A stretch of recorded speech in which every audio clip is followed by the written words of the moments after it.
अस्सलाम वालेकुम।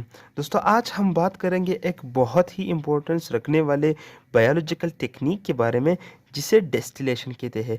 Basically distillation कौन सा प्रोसेस है, डिस्टिलेशन की हमें नीड क्यों हुई, डिस्टिलेशन के क्या क्या फ़वाइद है, इसमें कौन से ऑपरेटर्स यूज़ होते हैं, इन तमाम के बारे में हम बात करेंगे डिटेल से।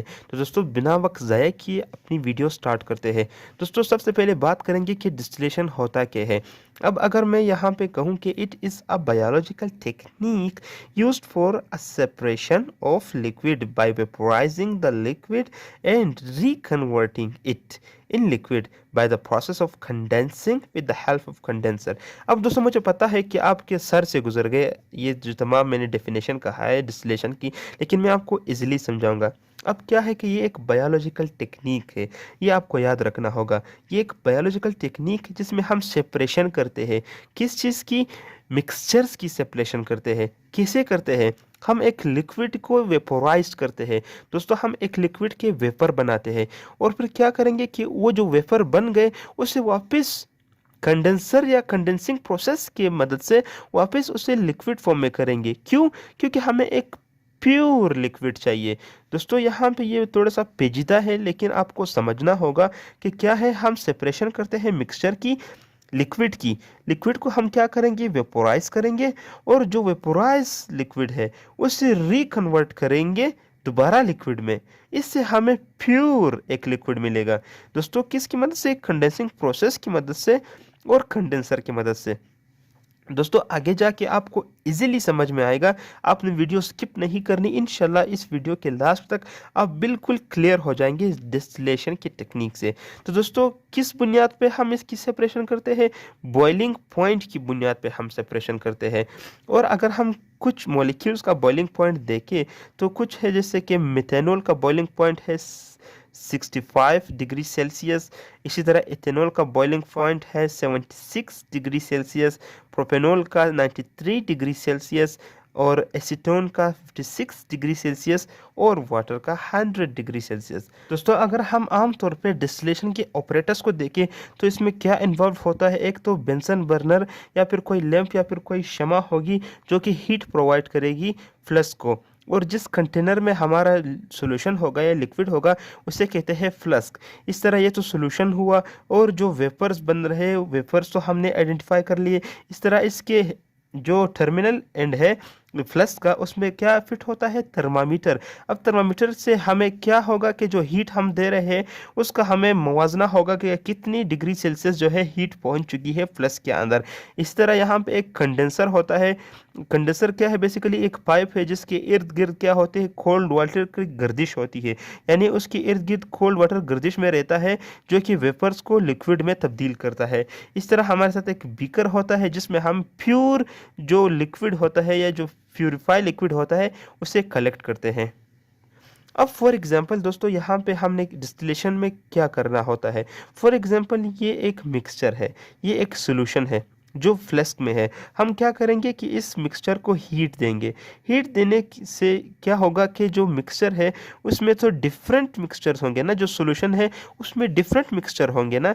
तो इसमें क्या होगा कि हर एक मिक्सचर का अपना अपना बॉइलिंग पॉइंट होगा जिससे वो वेपर की सूरत में या वेपर की शक्ल में तब्दील हो जाएंगी। तो दोस्तों इस सॉल्यूशन में फॉर एग्जांपल ये एक सॉल्यूशन है जिसमें एसीटोन भी है और वाटर भी है। अब एसीटोन का जो बॉइलिंग पॉइंट है वो 56 सेंटीग्रेड है और जो वाटर का बॉइलिंग पॉइंट है वो 100 डिग्री सेल्सियस है। तो दोस्तों क्या होगा कि जब हम इसे हीट देंगे और जब ये 56 डिग्री सेल्सियस तक पहुंचेगा तो वाटर का तो बॉइलिंग पॉइंट 100 डिग्री सेल्सियस है, तो उसे तो कुछ नहीं होगा। लेकिन जो एसीटोन है उसका 56 डिग्री सेल्सियस बॉइलिंग पॉइंट है।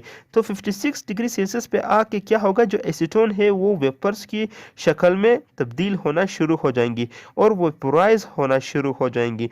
क्या होगा कि जब ये वेपोराइज होंगे तो यहाँ से ये वेपर आ रहे हैं, यहाँ से ये फ्लस्क से तो वेपर उड़ गए ना, इस पाइप में आएंगे जिसे कंडेंसर कहते हैं। अब दोस्तों कंडेंसर में बेसिकली होता क्या है कि एक पाइप होता है जिसके इर्द गिर्द जो कोल्ड वाटर है वो गर्दिश में रहता है। तो क्या करता है कि ये वेपर तो यहाँ तक आ गए, लेकिन यहाँ से आगे यहाँ पे जो है कंडेंसर है जिसके इर्द गिर्द कोल्ड वाटर मूवमेंट कर रहा है। तो क्या होगा कि जो वेपर बने थे वो दोबारा से लिक्विड की सूरत में हो जाएंगी और दोबारा से लिक्विड होकर यहाँ पे हमें प्योर एसीटोन मिलेगा। यहाँ पे एसीटोन और वाटर मिक्स थे, एसीटोन यहाँ से वेपराइज होकर यहाँ तक आके कोल्ड वाटर की मदद से वापस क्या हो गया, रीलिक्विफाई हो गया और रीलिक्विफाई होने की सूरत से यह क्या हो गया, बीकर में हमें प्योर डिस्टिल्ड क्या मिल गया, एसीटोन मिल गया। तो दोस्तों डिस्टिलेशन प्रोसेस इसे ही कहते हैं, किसे, कि हम लिक्विड को वेपोराइज करेंगे।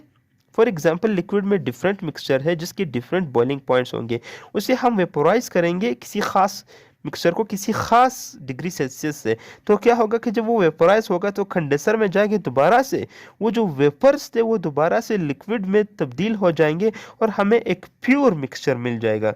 कंडेंसर की मदद से ये प्रोसेस होता है। दोस्तों काफ़ी औकात हम क्या करते हैं कि जो डिस्टिलेशन है उस प्रोसेस को दोबारा से रन करते हैं जिसे डबल डिस्टिलेशन कहा जाता है। अब दोस्तों डिस्टिलेशन के कुछ टाइप्स हैं। टाइप्स क्यों बने, क्योंकि ऐसे मॉलिक्यूल्स है जिसके जो है बॉइलिंग पॉइंट सिमिलर है या ऐसे मॉलिक्यूल्स है जिसके बॉइलिंग पॉइंट डिफरेंस है। तो क्या है, इसकी बुनियाद पर इनके कुछ टाइप्स है जैसे कि simple distillation, fractional distillation, distillation under reduced pressure, steam distillation. और दोस्तों इन टाइप्स के बारे में हम अगली वीडियोस में एक बारी बारी करके एक एक के बारे में डिटेल से जानेंगे कि ये बेसिकली होते क्या है। It has several used. अब अगर हम इसके फ़वाइद की या एप्लीकेशन की बात करें तो इसके वैसे तो काफ़ी ज़्यादा यूज है लेबॉर्ट्रीज़ और कारखानों वगैरह में, लेकिन जो मेन यूज़ है इसका वो है ऑयल प्यूरिफिकेशन। दोस्तों जो जितने भी ऑयल्स है जो प्यूरिफाई होते हैं वो इसी डिस्टिलेशन की मदद से ही प्यूरिफाई होते हैं और इस तरह डिफरेंट लिक्विड जो है उनकी भी प्यूरिफिकेशन होती है इस डिस्टिलेशन की प्रोसेस की वजह से। दोस्तों उम्मीद करता हूँ कि आपको डिस्टिलेशन जो है कंप्लीट और बहुत वाज़ेह और क्लियर समझ में आ गया होगा। इंशाल्लाह अगली वीडियो में हम बात करेंगे इनके टाइप्स के बारे में, जैसे कि सिंपल डिस्टिलेशन, फ्रैक्शनल डिस्टिलेशन, एक एक करके हम डिस्टिलेशन के टाइप्स के बारे में वीडियो बनाएंगे। तो मिलते हैं अगली वीडियो में, तब तक के लिए अल्लाह हाफिज़।